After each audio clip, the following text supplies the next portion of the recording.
ইসলাম দর্দিগণ আমার, আল্লাহ পাক রব্বুল আলামিন বলছেন কালামে পাকের মধ্যে,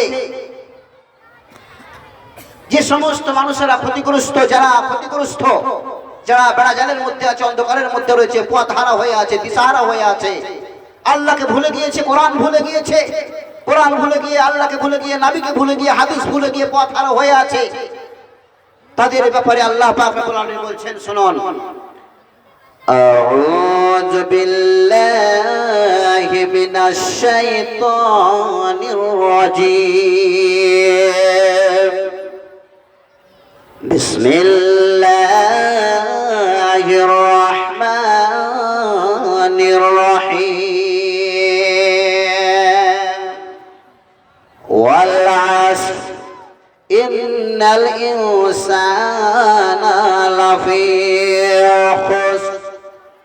মহান রব্বুল আলামিন সূরাতুল আসরের মধ্যে ঘোষণা দিলেন, আল্লাহ পাক রব্বুল আলামিন ঘোষণা দিয়ে দিয়েছেন, মহান রব্বুল আলামিন বলেন ওয়াল আসর, আল্লাহ পাক রব্বুল আলামিন এই সূরার প্রথমে সূরাতুল আসরের মধ্যে, এই সূরার পূর্বে, এই সূরার প্রথমে আল্লাহ পাক রব্বুল আলামিন সময়ের শপথ খেয়েছেন।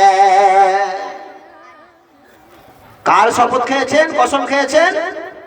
সময়ের শপথ খেয়েছেন। আল্লাহ পাক রব্বুল আলামিন বললেন ওয়াল আসর, সময়ের শপথ। আল্লাহ পাক রব্বুল আলামিন সময়ের শপথ খেলেন।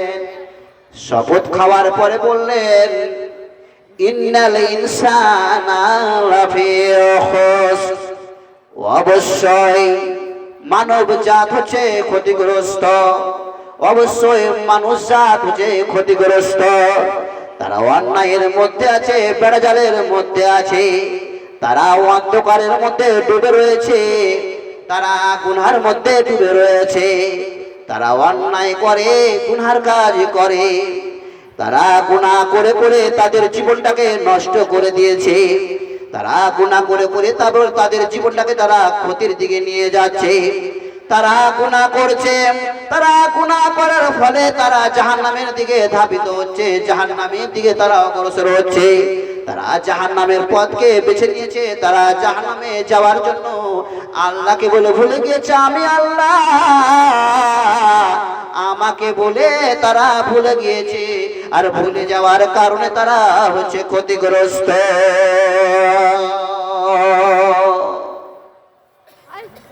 ক্ষতিগ্রস্ত নয়, আমরা কি আল্লাহকে মানছি? পঙ্খানুপুঙ্খানুপুঙ্খ আমরা আল্লাহকে মানছি? আল্লাহর বিধানকে কি আমরা মানছি? আল্লাহর হুকুমকে কি আমরা মানছি? একটু বলেন তো সবাই চিৎকার করে, আমরা পঙ্খানুরূপ কি আমরা মানছি?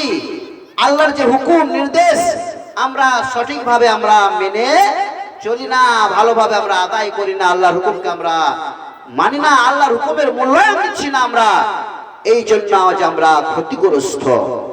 ইসলাম দর্দিগণ আমার, আমরা ক্ষতিগ্রস্ত দিকে যাব না, আমরা জাহান্নামের পথটাকে বেছে নেব না, আমরা জাহান্নামের দিকে ধাবিত হব না, যাতে করে আমাদের কল্যাণ হয়, যাতে করে আমরা মঙ্গলময় হয়, যাতে করে আমাদের সফলতা অর্জন হয়, যাতে করে আমরা সফলতা অর্জন করতে পারি, সাফল্য লাভ করতে পারি, সেই দিকে আমাদেরকে অগ্রসর হতে হবে, সেই দিকে আমাদেরকে আসতে হবে, সেই পথটাকে আমাদের খুঁজে নিতে হবে, যে পথে আমাদের হেদায়েত রয়েছে, যে পথে আমাদের মঙ্গল রয়েছে, যে পথে আমাদের সুখ শান্তি রয়েছে, সেই পথটাকে আমাদেরকে বেছে নিতে হবে। ইসলাম দর্দিগণ আমার, একজন কয়জনে দিয়েছেন সভাপতি সাহেব? দুইজনে ছোট্ট ছোট্ট মেয়ে দুইজন এসে মসজিদের জন্য দুইখানা কোরআন মাজিদ দান করেছেন। লিল্লাহি তাকবীর, বলে লিল্লাহি তাকবীর, লিল্লাহি তাকবীর। রব্বুল আলামিন যে উদ্দেশ্যে তোমার বান্দিরা দুইখানা কালামে পাক দান করেছেন, মাওলা রব্বুল আলামিন গো, এই দানকে আপনি সাদরে গ্রহণ করে নেন, এই দানকে আপনি আল্লাহ সাদরে গ্রহণ করে নেন, তাদের জীবনের গুনাহ থেকে আপনি মাফ করে দেন। রব্বুল আলামিন গো, কেউ যদি অসুবিধার মধ্যে পড়ে থাকে, রব্বুল আলামিন কেউ যদি অসুস্থ থাকে, মাওলা তাদেরকে আপনি সুস্থ করে দেন, আরোগ্য করে দেন। ওগো রব্বুল আলামিন তাদের গুনাহ খাতা আপনি maaf করে দেন। রব্বুল আলামিন কেউ যদি কবরবাসী হয়ে থাকে মাওলা আল্লাহ গো, তাদেরকে আপনি মাগফিরাত করে দেন।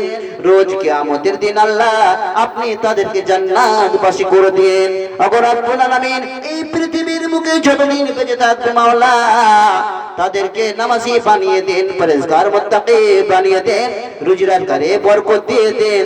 আল্লাহ গো তাদেরকে অসুখ বিসুখের হাত থেকে বাঁচিয়ে দেন। আমিন আমিন বিরহমাতিকা ইয়া আরহামার রাহিমিন। হয়তো ভাববেন যে বক্তা সাহেব কালেকশন শুরু করতেছে, না, কালেকশনে জালসা, হ্যাঁ কালেকশন করতে হবে আর জালসাও শুনতে হবে। আমরা জালসা শুনবো তো ইনশাআল্লাহ শুনবো, চিৎকার করে বলুন তো হাত উঠিয়ে ইনশাআল্লাহ শুনবো। যতক্ষণ আমরা থাকবো আপনারা আছেন তো ইনশাআল্লাহ? ইনশাআল্লাহ, জাযাকাল্লাহ খায়র, বারাকাল্লাহ। আরেকজন একখানা কোরআন মাজিদ দান করেছে রব্বুল আলামিন গো, রব্বুল আলামিন যে উদ্দেশ্যে দান করেছেন মাওলা আল্লাহ গো, তাদের উদ্দেশ্যকে আপনি পূরণ করে দেন মাওলা। আল্লাহুম্মা সাল্লি আলাইহি, আল্লাহুম্মা বারিক আলাইহি, আল্লাহুম্মা বারিক লাহুম ফিমা রাযাকতাহুম ওয়াগফির লাহুম ওয়ারহামহুম। যা হোক আপনারা দানগুলো দিবেন মসজিদের জন্য, মসজিদের উন্নতি করবে জালসা। আপনারা বক্তব্য শুনেন, ফাঁকে ফাঁকে আপনারা দানগুলো দেন। সভাপতি সাহেব আছেন, ওনার হাতে দেবেন, ইনশাআল্লাহ দোয়া হয়ে যাবে ইনশাআল্লাহ। আমরা সকলে আপনাদের জন্য দোয়া করে দেব। দেখেন যখনই মানুষ নিয়াত করে কোনো ভালো কাজ করার নিয়াত যখনই করে তখন আল্লাহ পাক রব্বুল আলামিন সে বান্দার আমলনামায় নেকি লিপিবদ্ধ করে দেন। বলুন সুবহানাল্লাহ, একবার জোরে বলুন সুবহানাল্লাহ। আমি যে নিয়াতে উদ্দেশ্যে আমি দান করব অবশ্যই অবশ্যই আল্লাহ পাক রব্বুল আলামিন আমার আপনার নিয়াতকে পূরণ করবেন। যে উদ্দেশ্যে দিবেন উদ্দেশ্য পূরণ করবেন। মাওলানা সাহেব আমার নামটা বললেন না, বক্তা সাহেব আমার নামটা বললেন না, না না বলার আগে আগে আপনি ভালো নিয়ত করেছেন, ভালো উদ্দেশ্য দিয়েছেন, মাদ্রাসা দিয়েছেন, মসজিদে দিয়েছেন, একজন গরীব ব্যক্তিকে, অসহায় ব্যক্তিকে দান করেছেন, আপনার আমলনামায় সঙ্গে সঙ্গে লিপিবদ্ধ হয়ে গেছে, আমলনামায় আপনার নেকি লেখা হয়ে গেছে। যা হোক আমার বক্তব্যের দিকে আমি যাচ্ছি। তাহলে আমাদেরকে কি করতে হবে? আমরা যে ক্ষতিগ্রস্তের মধ্যে আছি আমাদের করণীয় কি, কর্তব্য কি, আমাদের দায়িত্ব কি আছে একজন মুসলমান হিসাবে? আমরা কি করব? কি করলে আমরা ক্ষতিগ্রস্ত হব না? আমরা যে অধপতনে নেমে গিয়েছি, আমরা যে গুনাহের মধ্যে নেমে গিয়েছি, গুনাহে ডুবে আছি, এ থেকে আমরা কিভাবে বাঁচবো? কিভাবে বাঁচা যাবে? কারা ক্ষতিগ্রস্ত নয়, কোন ব্যক্তিরা ক্ষতিগ্রস্ত নয়, কোন মানুষ কোন লোকগুলো ক্ষতিগ্রস্ত নয়? আল্লাহ পাক বলেন, আবার বলছেন, আল্লাহ বললেন যে মানব জাত হচ্ছে ক্ষতিগ্রস্ত। তারপরে পরে বললেন যে ওই সমস্ত লোকেরা ক্ষতিগ্রস্ত নয়, ওই সমস্ত লোকের অন্যায়ের মধ্যে নয়, ওই সমস্ত লোকের গুনাহ হয় না, ওই সমস্ত লোকেরা গুনাহ করে না, ক্ষতি করে না, তারা ক্ষতির মধ্যে নয়। আল্লাহ পাক রব্বুল আলামিন আবার বললেন ইল্লাল্লাযীনা আমানু وعملوا الصالحات وتواصوا بالحق وتواصوا بالصبر। আল্লাহ পাক রব্বুল আলামিন বললেন কিন্তু ওই সমস্ত লোকেরা ক্ষতিগ্রস্ত নয়, ওই মানুষেরা ক্ষতিগ্রস্ত নয়।